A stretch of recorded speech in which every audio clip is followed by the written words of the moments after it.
Students, कैसे हैं आप लोग? स्टूडेंट्स, लास्ट क्लास में हम लोग 10th के स्टैंडर्ड का लाइफ प्रोसेसेस डिस्कस कर रहे थे। उसमें हम लोगों ने ट्रांसपोर्टेशन एंड प्लांट स्टार्ट कर लिया था। ट्रांसपोर्टेशन एंड प्लांट स्टार्ट करने के बाद हम लोगों ने ये देखा था कि प्लांट्स में वाटर एंड फूड का कंडक्शन होता है। वाटर एंड इट्स मिनरल्स का कंडक्शन करने के लिए कौन रिस्पॉन्सिबल है? जाइलम टिश्यू, ठीक है। और फूड एंड इट्स न्यूट्रिएंट्स को कंडक्ट करने के लिए फ्लोएम टिश्यू, ठीक है। ये हम लोगों ने देख लिया था। अगर देखो मैंने कल आपको लास्ट कहां तक खत्म किया था? जाइलम में असेंट ऑफ सैप तक। असेंट मतलब ऊपर जाना। तो एक तरीके से कहूं कि असेंट ऑफ सैप कौन रिस्पॉन्सिबल होता है? जाइलम रिस्पॉन्सिबल होता है। कौन रिस्पॉन्सिबल होता है? जाइलम रिस्पॉन्सिबल होता है। तो जाइलम क्या कर रहा है? रूट से वाटर को various aerial parts of plant तक पहुंचा रहा है। पहुंचाने का मतलब होता है अपवर्ड मूवमेंट करवाना। तो जाइलम वाटर का कैसा मूवमेंट करवा रहा है? रूट्स नीचे हैं, एरियल पार्ट्स जो एयर के कांटेक्ट में है वो ऊपर है। तो जाइलम में क्या है?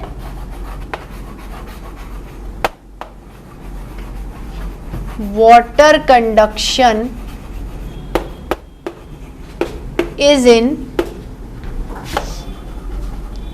is in upward direction, is in upward direction, ठीक है स्टूडेंट्स। वाटर का फ्लो कैसा हो रहा है? Against gravity. भाई ग्रेविटी मतलब कि कोई चीज अगर हम छोड़ेंगे तो वो अर्थ की तरफ जाके गिरेगी। मतलब ऐसा बोलते हैं कि अर्थ में ऐसा गुरुत्वाकर्षण आरक्षण है, मतलब खींचने की पावर है कि कोई भी चीज कैसे भी उछालो वो नीचे जाके गिर जाती है। मतलब अर्थ क्या करती है? उसको नीचे बुलाती है, पुलिंग करती है, नीचे आ जाओ, ठीक है। तो यहां पर क्या है? वाटर का मूवमेंट अगेंस्ट ग्रेविटी हो रहा है। किसके हो रहा है? Against gravity.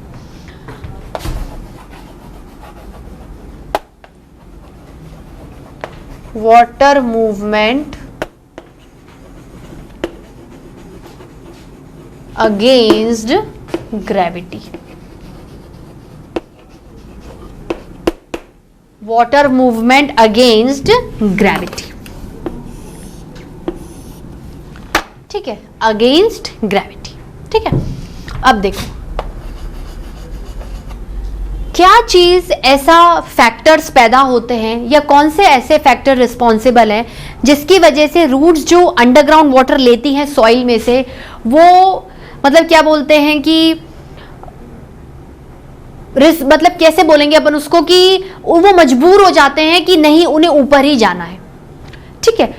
रूट्स ने क्या किया? अंडरग्राउंड वाटर को खींचा। रूट से क्या किया? अंडरग्राउंड वाटर को लिया। तो अंडरग्राउंड वाटर लेने के बाद क्या है? उन्हें मजबूर होना पड़ेगा और पार्ट्स में जाने के लिए। तो हम ये कह सकते हैं ना कि कौन से ऐसे फैक्टर्स हैं जिनकी मजबूरी की वजह से पानी रूट से अदर पार्ट्स ऑफ प्लांट में गया। मजबूरी का मतलब है कि उन्हें क्या होता है?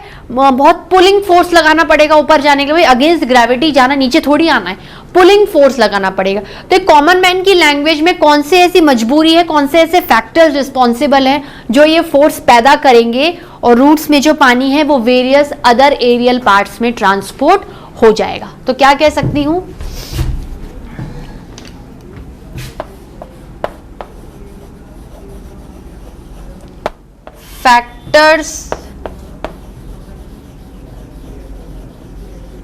Factors responsible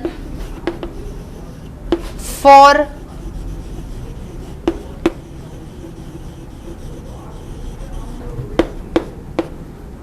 transportation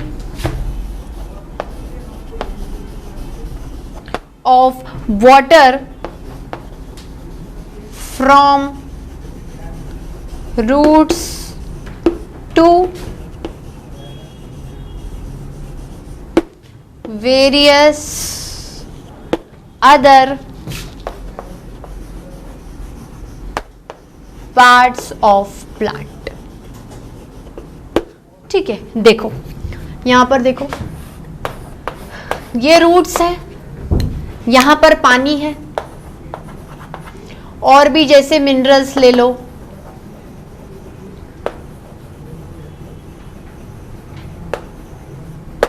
dissolved gases ले लो, ठीक है।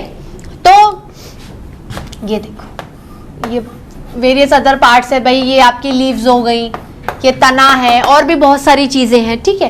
तो अब आपको क्या करना है, आपको पानी को अगेंस्ट ग्रेविटी ऊपर भेजना है, water against gravity, against gravity, ठीक है। अगेंस्ट ग्रेविटी होने का क्या मतलब होता है कि पानी को क्या है, ये आपके अर्थ के क्या है, अपोजिट डायरेक्शन में मूवमेंट करना है। क्या करना है, अर्थ के अपोजिट डायरेक्शन में। ये आपका बिलो ग्राउंड है, ये आपका अबव ग्राउंड है, बिलो अबव, बिलो अबव, ठीक है। पानी को क्या है, बिलो से अबव जाना है, असेंडिंग डायरेक्शन में जाना है, असेंट ऑफ सैप करना है, ठीक है। तो कहीं ना कहीं यहां पर बहुत ज्यादा पानी होगा, ठीक है भाई। आपको क्या करना है, मिनरल, डिसॉल्व्ड गैसेस और वाटर को ऊपर पहुंचाना है। तो यहां पर किसी चीज का कंसंट्रेशन बहुत ज्यादा होगा और यहां पर कम होगा, तो क्या होगा, हायर कंसंट्रेशन से सामान किधर की चला जाएगा, लोअर कंसंट्रेशन की तरफ। बात समझ में आ रही है, मतलब इधर के ये इधर पॉइंट खत्म हुआ स्टूडेंट्स, फिर यहां से स्टार्ट हुआ, हेयर मूवमेंट ऑफ, किस किस का movement, water, gases and here movement of water, gases and dissolved minerals occurs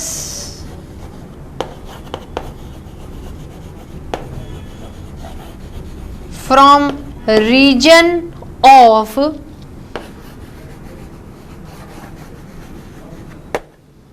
higher concentration, higher concentration मतलब जहां पर वाटर ज्यादा है, जहां पर डिसॉल्व गैस, मतलब उनका अमाउंट ज्यादा है, वॉल्यूम ज्यादा है, वो ज्यादा से ज्यादा भरी हुई हैं, कम वाले एरिया में उन्हें क्या कर दो, कंडक्ट कर दो, ट्रांसपोर्ट कर दो। बात समझ में आ रही है स्टूडेंट्स। तो occurs from region of higher concentration to lower concentration, higher concentration to lower concentration, ठीक है। मतलब यहां पर अमाउंट ज्यादा है, यहां कम है, ट्रांसपोर्ट क्या कर दो, ट्रांसपोर्ट कर दो, ठीक है। तो अब आपने कुछ ऐसे टर्म सुने होंगे, डेफिनेशन, कि ट्रांसपोर्टेशन ऑफ गैसेस, गैसेस का अगर ट्रांसपोर्टेशन करवाना है उनके हायर कंसंट्रेशन से लोअर कंसंट्रेशन की तरफ, तो शायद उस प्रोसेस को हम डिफ्यूजन कहते हैं, ठीक है। अगर पानी का, वाटर का, सॉल्वेंट का ट्रांसपोर्टेशन करवाना है हायर कंसंट्रेशन से लोअर कंसंट्रेशन पे, तो हम लोग बोलते हैं it is called as osmosis, it is called as osmosis. मतलब शायद मैं ये कह सकती हूं कि diffusion and osmosis are the two factors responsible which actually transport water, minerals and dissolved gases from the region of higher concentration to the region of lower concentration। ये दो फैक्टर समझ में आए। अब एक तीसरा फैक्टर ही रिस्पॉन्सिबल होता है। देखो, हमें पानी की क्यों जरूरत है, एरियल पार्ट्स, अच्छा लीव्स को पानी की क्यों जरूरत है, leave is one of the aerial part of your plant. Photosynthesis का प्रोसीजर करवाने के लिए, because the plants manufacture their own food, they are autotrophic in nutrition, so they manufacture their own food by the procedure of photosynthesis. तो photosynthesis में अगर reaction होती है और यहाँ पर हमें सबस्ट्रेट की जरूरत होती है, चीजों की जरूरत होती है, तो हमें क्या है, एक तो कार्बन डाइऑक्साइड की नीड है जो कि हमें एटमॉस्फेयर से मिल जाता है, ठीक है। ह्यूमन बीइंग रेस्पिरेशन में as a waste product carbon dioxide छोड़ते हैं, लेकिन प्लांट के लिए it is not a waste product, it is a very useful product, क्योंकि प्लांट को फोटोसिंथेसिस करवाने के लिए CO2 चाहिए, ठीक है। CO2 चाहिए, पानी भी चाहिए, पानी तो रूट्स दे रही हैं, ठीक है। तो ऐसा बोलते हैं कि जो भी, मतलब ये मान लो कि अगर 100% पानी भी ट्रांसपोर्टेशन की तरफ जा रहा है लीव्स की तरफ, तो लीव्स उसमें से 1 या 2% पानी ही यूज करती हैं फोटोसिंथेसिस का प्रोसीजर करवाने के लिए। बाकी का पानी लीव्स में से, लीव्स के स्टोमेटा में से क्या होता है, वाटर वेपर्स बन के एयर में इवापोरेट हो जाता है। उस प्रोसीजर को बोलते हैं ट्रांसलोकेशन। उस प्रोसीजर को क्या बोलते हैं, ट्रांसलोकेशन। इतना सा यूज कर रहे हो और इतना उड़ा रहे हो, 1 और 2% तो आप सिर्फ यूज ही कर रहे हो, बाकी का तो ट्रांसलोकेशन में क्या हो रहा है, सॉरी ट्रांसपिरेशन, ठीक है, sorry transpiration not a translocation. मैंने क्या बोला कि पानी खिंचा, ठीक है, पानी हायर कंसेंट्रेशन से लोअर कंसेंट्रेशन में चला गया। लीव्स में पानी की कमी थी, रूट से पानी किस में चला गया, लीव्स में चला गया। पानी किस में चला गया, लीव्स में चला गया। लीव्स ने क्या किया, 1 और 2% पानी फोटोसिंथेसिस में यूज के लिए, सॉरी स्टूडेंट्स मैंने ट्रांसलोकेशन बोला था, ट्रांसलोकेशन नहीं होता है, ट्रांसपिरेशन होता है। तो जो बाकी का पानी क्या हो जाता है, जो लीव्स की स्टोमेटा होती है, पोर्स होती है, उनकी गार्ड सेल्स फूल जाती हैं। जैसे ही गार्ड सेल्स फूल जाती हैं, स्टोमेटा जो पोर्स होते हैं लीव्स के वो खुल जाते हैं और उनमें से क्या हो जाता है, पानी इवापोरेट हो जाता है, वाटर वेपर्स बन के उड़ जाता है। उस प्रोसीजर को बोलते हैं ट्रांसपिरेशन। उस प्रोसीजर को क्या बोलते हैं, ट्रांसपिरेशन। अब जैसे बहुत सारा मेजॉरिटी में पानी इवापोरेट हो गया तो लीव्स में क्या हो गई, फिर से पानी का कॉन्सेंट्रेशन डिक्रीज हो गया, पानी की कमी हो गई। तो ट्रांसपिरेशन क्या करता है, ट्रांसपिरेशन एक सक्शन फोर्स क्रिएट करता है। ट्रांसपिरेशन क्या करता है, एक सक्शन फोर्स क्रिएट करता है। उस सक्शन फोर्स से क्या होता है, जो रूट्स का पानी होता है वो क्या होता है, पुल होता है। पुल का मतलब होता है खींचना। लीव्स में क्या हो गया, पानी की कमी हो गई तो लीव्स ने क्या किया, पानी को खींचा। सक्शन क्रिएट होने का मतलब होता है एक डिफरेंस क्रिएट होना, एक वैक्यूम क्रिएट होना, ठीक है। तो सक्शन फोर्स क्रिएट हुआ लीव्स में, सक्शन फोर्स क्रिएट हुआ, कॉन्सेंट्रेशन अमाउंट के डिक्रीज हो गया, कम हो गया। तो लीव्स क्या करेंगी, पानी को खींचेंगी रूट्स में। जैसे अपन पुलिंग करते हैं ना, कुएं में से पानी बाल्टी को निकालते हैं तो रस्सी से पुल अप करते हैं, तो उसी तरीके से पानी क्या है, पुलिंग फोर्स से, सक्शन फोर्स से वापस से लीव्स में चला जाता है। तो क्या मैं कह सकती हूं कि तीन चीजें रिस्पॉन्सिबल हैं वाटर का ट्रांसपोर्टेशन करवाने के लिए, बशर्ते xylem is responsible, it tracheids and vessels are responsible to transport that water. पर ऐसे कौन से फैक्टर्स, भाई डेफिशिएंसी क्रिएट भी तो होनी चाहिए। जब तक डेफिशिएंसी नहीं क्रिएट होगी, जहां पर ज्यादा है कम तक जाएगा। डेफिशिएंसी मतलब कमी। तो वो डेफिशिएंसी एक्चुअली वो फोर्स, वो फैक्टर्स, वो मजबूरियां कौन क्रिएट करता है, डिफ्यूजन, ऑस्मोसिस और ट्रांसपिरेशन। ठीक है स्टूडेंट्स, बात क्लियर हो गई। अब मैं लिखती हूं, देखो ये तो क्या था, factor responsible for transportation of water. Factors में क्या है मैंने आपको पहले समझाया है, अब मैं लिखती हूं। Factors are osmosis, factors are osmosis,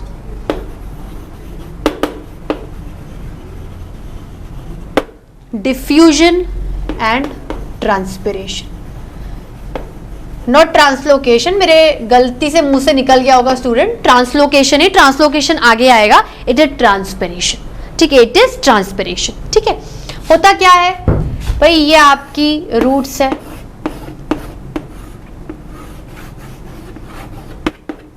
ठीक है, ये आपका इस तरीके से प्लांट है।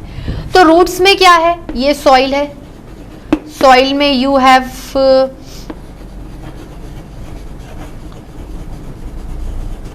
अंडरग्राउंड वाटर, अंडरग्राउंड वाटर है, होंगे मिनरल्स हैं, कुछ वाटर हैं तो उनमें डिजॉल्व्ड गैसेस भी होंगे। भाई वाटर के अंदर ही सारी गैसेस और मिनरल्स आती हैं, अलग से कुछ नहीं बता रही हूं।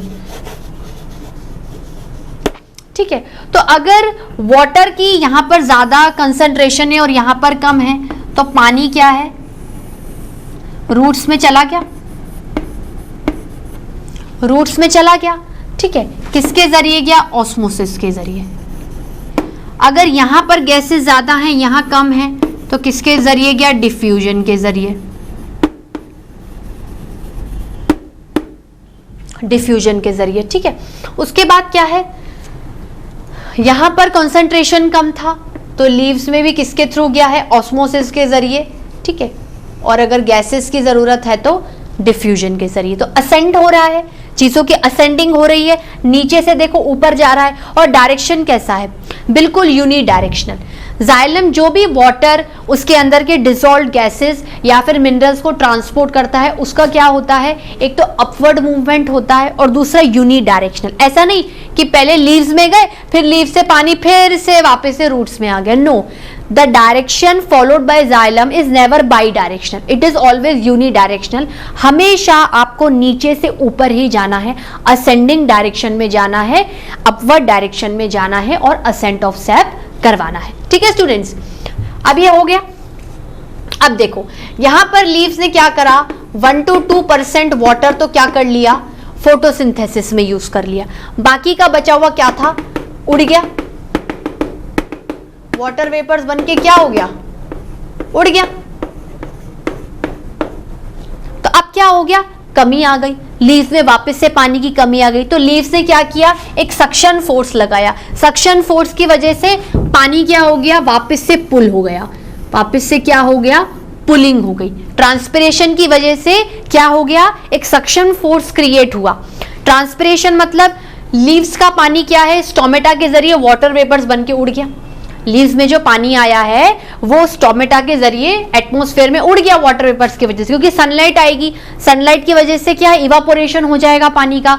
जितना यूज करना था यूज कर लिया फोटोसिंथेसिस में, बाकी क्या है, इवापोरेट हो गया। तो उस इवापोरेशन को क्या बोलते हैं, ट्रांसपिरेशन। तो ट्रांसपिरेशन क्या करेगा, एक सक्शन फोर्स क्रिएट करता है। ट्रांसपिरेशन क्या करता है, एक सक्शन फोर्स क्रिएट करता है। उस फोर्स की वजह से पानी क्या होता है, वापस से पुल अप होता है ऊपर और लीव्स से वापस से पहुंच जाता है। ठीक है स्टूडेंट्स, ये इनकी वजह से रिस्पॉन्सिबल है। तो इसमें अपन को बहुत ज्यादा नहीं लिखना, सिर्फ ये लिख सकते हैं डिफ्यूजन का मतलब क्या होता है, movement of gases from region of higher to lower concentration. ठीक है, अभी स्टूडेंट जाइलम का रोल भी आएगा, पर पहले आप फैक्टर्स को पढ़ लीजिए।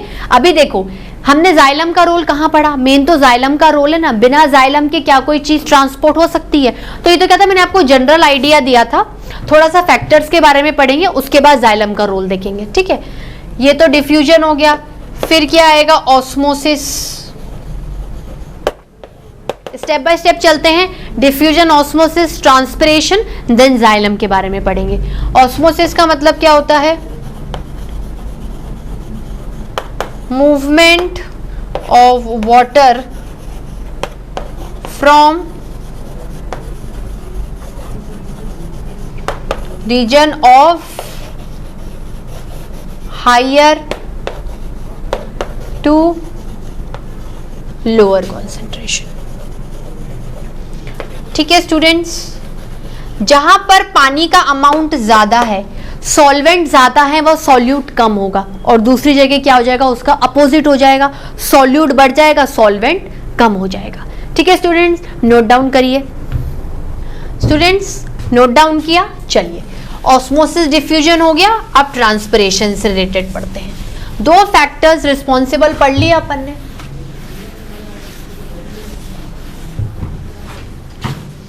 ठीक है, चलो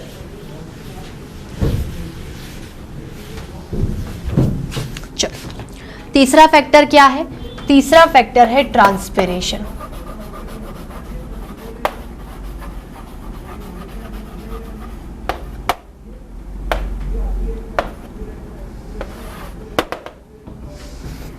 ट्रांसपिरेशन, ट्रांसपिरेशन का मतलब क्या होता है, देखो पहले अपन क्या करते हैं ये देखते हैं। 1 to 2% water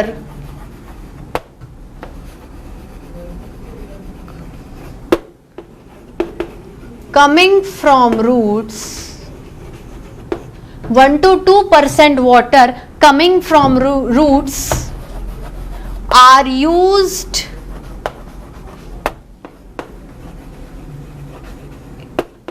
in photosynthesis, are used in photosynthesis। फिर क्या कर सकते हैं,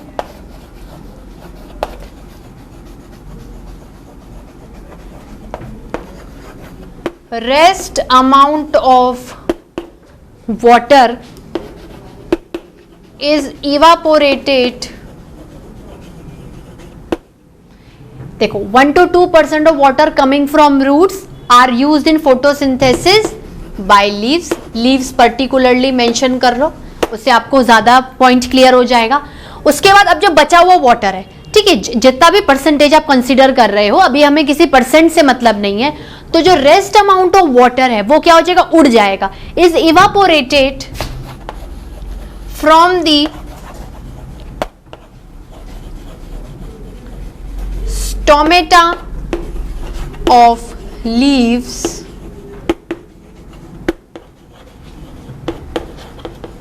in the form of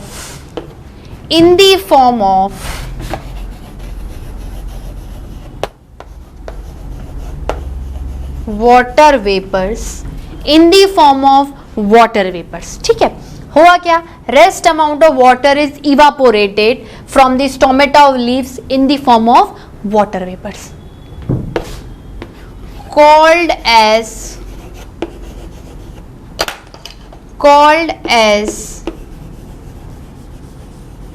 transpiration, called as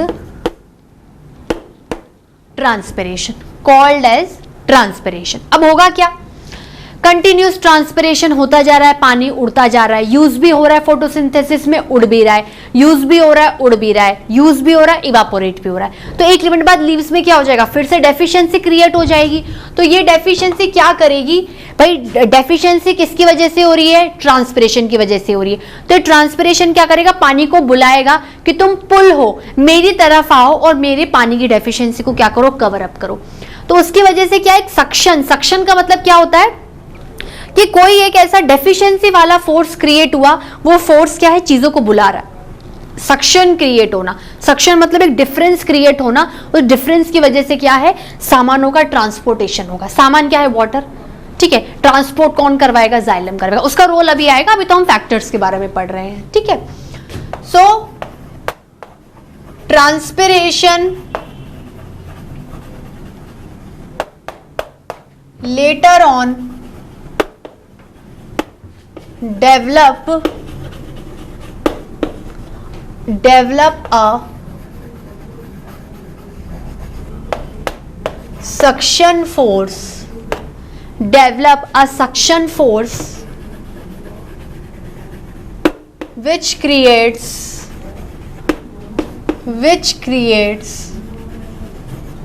pulling of water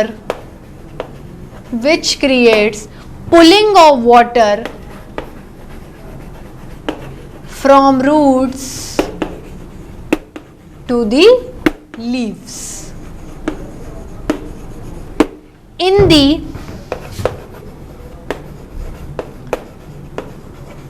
upward direction.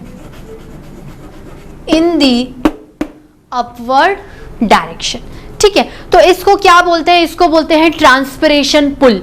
इस प्रोसेस को क्या बोलते हैं, मतलब ट्रांसपिरेशन की वजह से सक्शन फोर्स क्रिएट हुआ.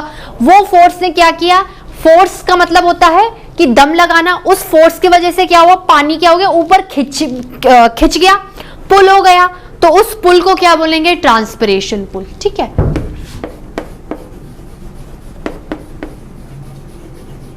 That pull is called transpirational pull. That pull is called transpirational pull. ठीक है, तो 3 फैक्टर्स बहुत अहम इंपॉर्टेंट होते हैं, डिफ्यूजन, ऑस्मोसिस और ट्रांसपिरेशन. ठीक है, अब क्या होता है, देखो एक डायग्राम से समझना. जैसे चलो डायग्राम से नहीं, आप तो फ्लो चार्ट से समझो, क्योंकि डायग्राम से आप समझ चुके हो. मूवमेंट कैसे होगा पानी का मूवमेंट कैसे होगा, देखो यहां से यहाँ चलेंगे. सॉइल में जो वाटर और गैसेस है, वो ऑस्मोसिस और डिफ्यूजन से किस में आ गई, वो ऑस्मोसिस और डिफ्यूजन के थ्रू आ जाएंगी आपकी रूट्स में। ठीक है, अब रूट्स में क्या प्रेजेंट होना चाहिए जिसके जरिए पानी का ट्रांसपोर्टेशन प्लांट्स के अदर एरियल पार्ट्स में हो जाए? शायद जाइलम। जाइलम के कौन से वाले एलिमेंट्स? Tracheids and vessels. बात क्लियर हो रही है स्टूडेंट्स? रूट्स में क्या होंगे? Xylems, tracheids and vessels. Xylem, tracheids and vessels. ठीक है, उसके बाद क्या हो रहा है? पानी फिर अपवर्ड मूवमेंट कर रहा है, वही ऑस्मोसिस और डिफ्यूजन के थ्रू। किधर आएगा? देखो रूट्स के ऊपर क्या है? स्टेम, तो स्टेम में आ गया। अब स्टेम में भी क्या होगा? जाइलम की फैसिलिटी होगी, जाइलम की फैसिलिटी होगी। रूट्स में भी जाइलम है, स्टेम में भी जाइलम है। इन दोनों के एसोसिएशन से वो किधर चला जाएगा? प्लांट्स के वेरियस अदर एरियल पार्ट्स में चला जाएगा। ठीक है, तो स्टेम्स के क्या होंगे? Xylems, tracheids. मैंने आपको ट्रेकीड्स और वेसल्स का इसलिए बहुत ज्यादा इंट्रो नहीं दिया क्योंकि आप 9th क्लास में क्या सब कुछ पढ़ चुके हो। अब हर चीज को बहुत ज्यादा डीप में अपन हर लेक्चर में नहीं ले सकते, इससे मैंने टिश्यू टॉपिक आपको काफी लंबा और बार बार रिवीजन के थ्रू करवाया था। किधर जाएगा? Leaves and various other parts, and various other parts. और लीव्स में क्या होगा? लीव्स में ट्रांसपिरेशन। ट्रांसपिरेशन से क्या होगा? पुल क्रिएट होगा, पुल से अगेन वाटर मूवमेंट। ठीक है, यहां पर भी क्या हो रहा है? Water movement.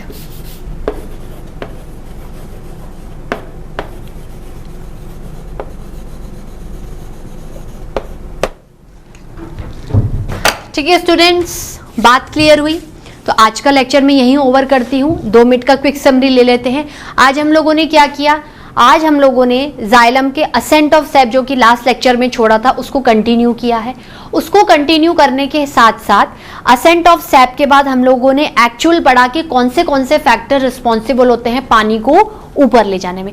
भाई पानी का आपको अपवर्ड मूवमेंट कराना है, आपको यूनिडायरेक्शनल फ्लो करवाना है।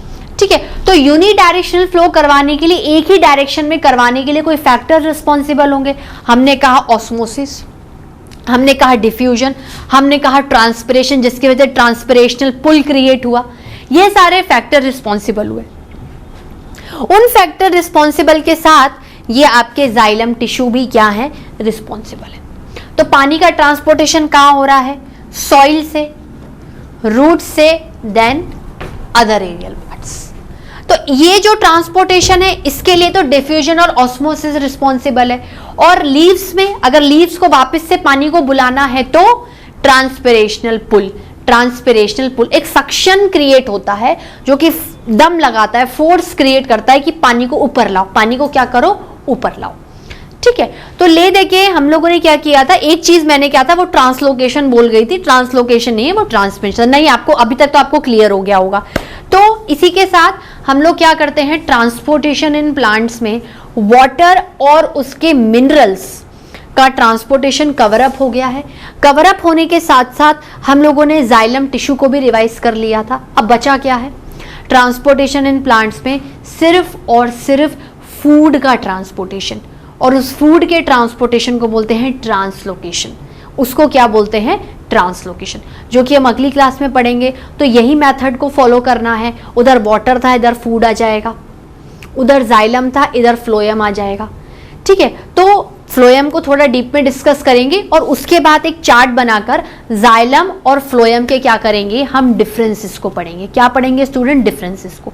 उसको कराने के बाद आपका ट्रांसपोर्टेशन जो थर्ड लाइफ प्रोसेस था वो क्या हो जाएगा? पूरी तरीके से कंप्लीट हो जाएगा। उसके बाद क्या बचेगा? सिर्फ एक्सक्रीशन। एक्सक्रीशन होने के बाद आपका लाइफ प्रोसेस हो जाएगा। और इसी के बीच में मैं आपकी जो थोड़ी सी इनकन्वीनियंस की वजह से मैं आपको क्या था, जो आपका पहला चैप्टर था आर एनवायरमेंट, उसकी पावर बूस्टर क्लास नहीं करवा पाई थी, तो नेक्स्ट अपकमिंग लेक्चर्स में मैं आपकी आर एनवायरमेंट को पावर बूस्टर क्लास ले लूंगी। उसके साथ क्या होगा, थोड़ा लाइफ प्रोसेस की बोरियत खत्म हो जाएगी, क्योंकि बहुत टाइम से बहुत कंटिन्यूस बहुत भारी चैप्टर चल रहा है। तो आर एनवायरमेंट की पावर बूस्टर क्लास से एक तो क्या आपको थोड़ा इंटरेस्टिंग भी हो जाएगा, ठीक है, पावर पॉइंट की वजह से। और दूसरी बात क्या होगा, आपका आर एनवायरमेंट अगर थोड़ा सा माइंड से निकल गया तो वो क्या पॉलिश बटर थोड़ा सा उसको क्या ब्रशअप हो जाएगा, ठीक है। तो ये आर एनवायरमेंट की नेक्स्ट कमिंग लेक्चर्स में कर लेंगे और अपना ट्रांसपोर्टेशन वाला जो प्रोसीजर है वो भी कर लेंगे, ठीक है स्टूडेंट्स। आज के लेक्चर में इतना ही, थैंक यू सो मच।